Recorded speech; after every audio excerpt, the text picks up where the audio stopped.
Hitler's rise to power. This is the second topic of the chapter Nazism and the rise of Hitler. Dear students, अभी तक हम लोग पढ़ चुके हैं Germany was defeated in the First World War and it had to sign the Treaty of Versailles. It was very harsh and humiliating treaty for Germany. And in this way, the impact on Germany of economic crisis and after that, Great Depression. इस तरह की condition जिसमें economic problem, instability in political and social life, इस तरह की condition में Hitler को chance मिला to be in power and Hitler's rise to power. Behind this it played very important role. Born in 1889 in Austria. Hitler का जन्म 1889 में हुआ, ऑस्ट्रिया में हुआ. फर्स्ट वर्ल्ड वॉर में जर्मनी की तरफ से उसने फाइट किया एक मैसेंजर के फॉर्म में. After that became a corporal, earn medals for bravery. लेकिन जब जर्मनी हार गया, बुरी तरह से हार गया, तो हिटलर के दिमाग पे काफ़ी निराशाजनक इम्पैक्ट पड़ा.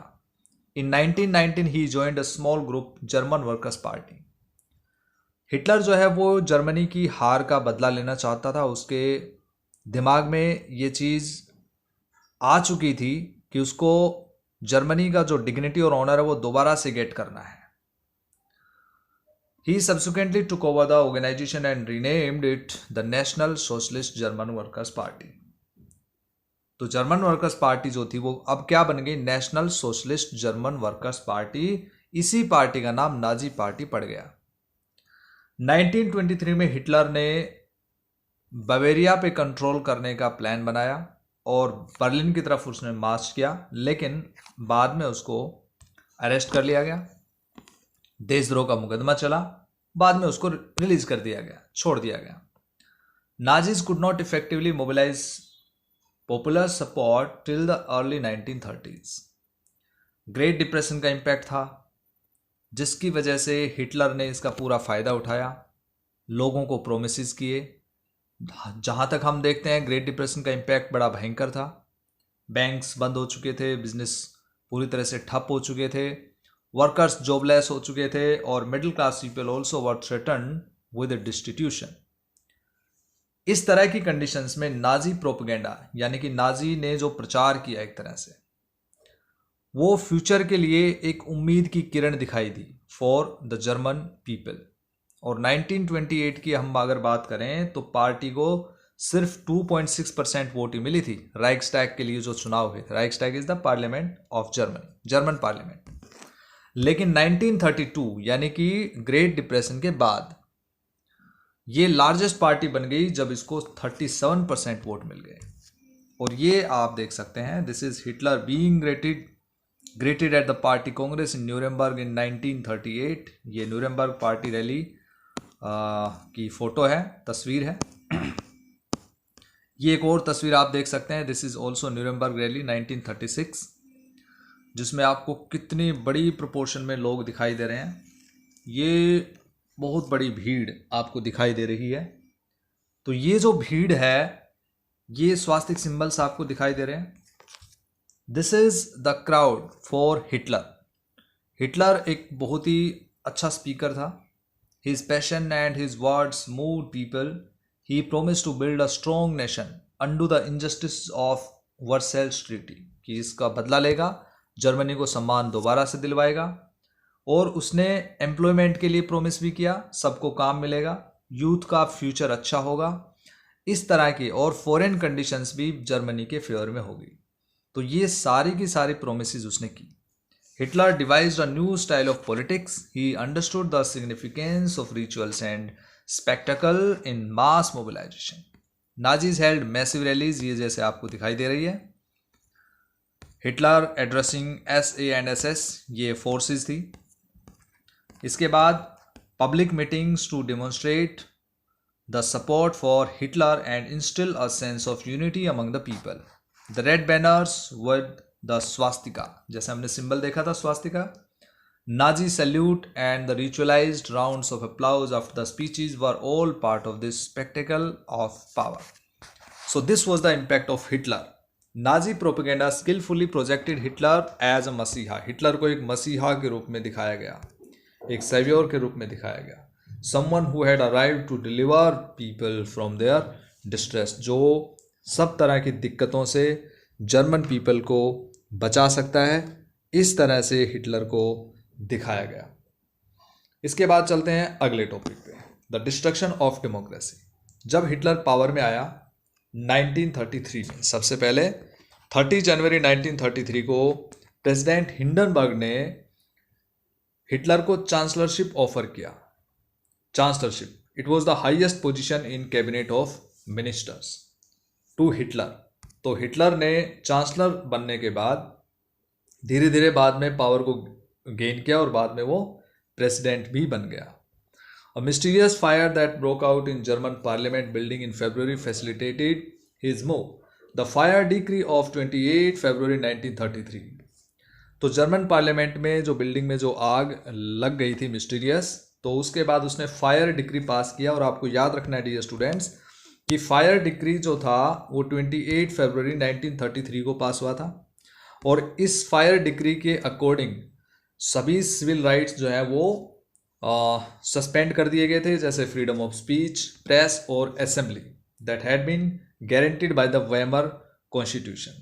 इसका मतलब ये था कि हिटलर वेमर कॉन्स्टिट्यूशन के अगेंस्ट होता चला गया।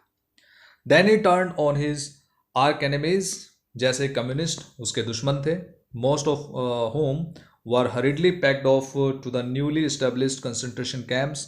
उनको कंसंट्रेशन कैंप्स में भेजा गया।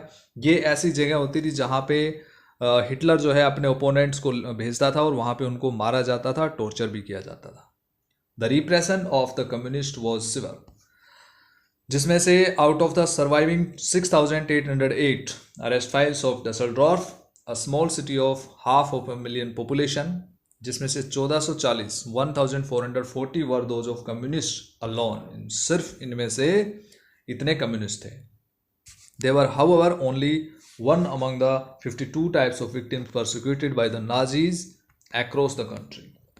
इसके बाद आता है एक और act, enabling act, famous enabling act. ये 3 मार्च 1933 को पास हुआ था।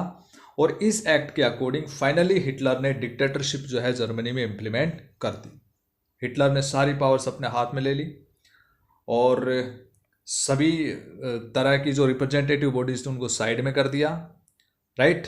And Hitler got all the powers to sideline parliament. Parliament को साइड में कर दिया। All political parties and trade unions were banned except for the Nazi party and its affiliates. जो Nazi party और इसकी सपोर्टिंग पार्टीज थी उनको छोड़ के बाकी सभी पॉलिटिकल पार्टीज और ट्रेड यूनियंस को बैन कर दिया गया। The state established complete control over the economy, media, army and judiciary. तो जैसे आपने देखा कि हिटलर ने सारी की सारी पावर्स अपने हाथ में ले ली। स्पेशल सर्विलेंस, और यहाँ पे हम फोर्सेस की बात कर रहे हैं, किस तरह से फोर्सेस उसने इम्प्लीमेंट की। SA और storm troopers, these included the Gestapo, ये सीक्रेट स्टेट पुलिस होती थी।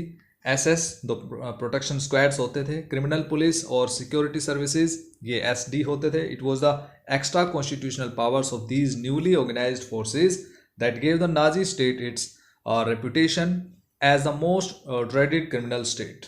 People could now be detained in Gestapo torture chambers, rounded up and sent to concentration camps.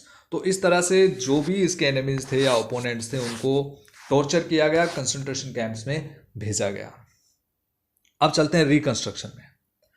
Reconstruction, यहाँ पे हम 2 पॉलिसीज के बारे में बात करेंगे, एक होम पॉलिसी और दूसरी बात करेंगे फॉरेन पॉलिसी, राइट। तो पहले फॉरेन पॉलिसी के बारे में बात करते हैं। अगर हम फॉरेन पॉलिसी की बात करें तो सबसे पहले लीग ऑफ नेशन से 1933 में हिटलर ने जर्मनी को हटा लिया। इसके बाद राइनलैंड पे कब्जा किया 1936 में। 2 चीज़ें आपको याद रखनी है, 1933 में क्या किया, 1936 में क्या किया। आफ्टर दैट ऑस्ट्रिया और जर्मनी को मिला लिया 1938 में और स्लोगन दिया, one people one empire one leader. Under this slogan Austria and Germany were integrated in 1938। इसके बाद he then went on to wrest German speaking Sudetenland from Czechoslovakia, यहाँ से सुडेटनलैंड को छुड़ा लिया गया, and gobbled up the entire country.